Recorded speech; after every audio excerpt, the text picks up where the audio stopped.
Mamimitas tayo ng oregano.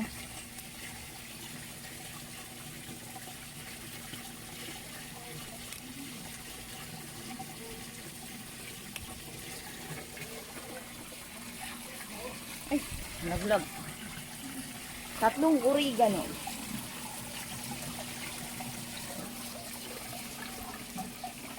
Good morning po.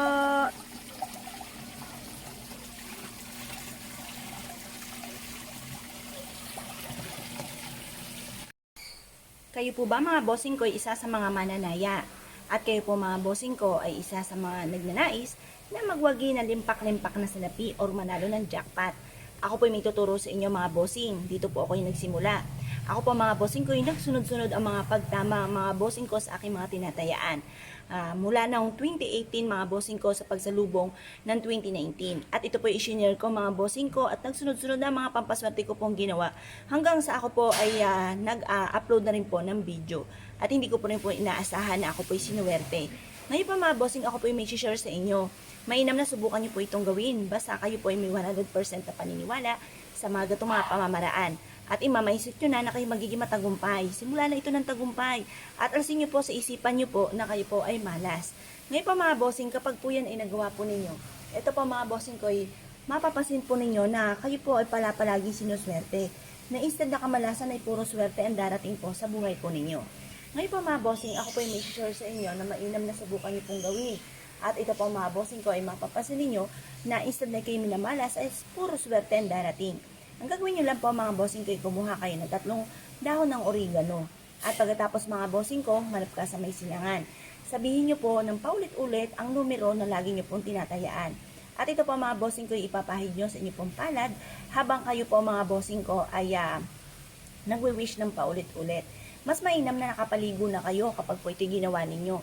Para yung amoy po, yung aroma ng ating oregano ay nanuot na sa inyo po mga palad.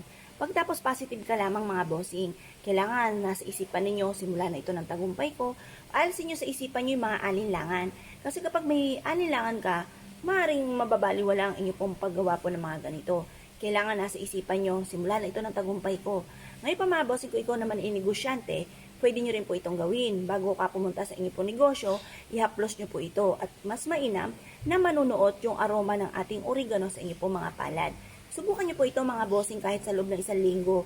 At kapag po ito ay kayo po ay naramdaman po ninyo na parang ikaw po ay sinuswerte na at instead na kamalasan ay puro swerte dumarating, ipagpatuloy nyo lang po mga bossing at ito po ay makakatulong po sa inyo. Upang sa ganon, instead na kamalasan ay puro kaswerte naman po ang darating sa buhay ninyo. Proven po ito na napakaswerte basta't may 100% kang paniniwala sa mga gatong mga pamamaraan. Ngayon pa mga bossing, kung kayo po ay naniniwala, gawin niyo po ito ng mga 6:30 or kaya po ay alas 7. Basta ibibilad lang po muna natin ang ating oregano hanggang alas 8.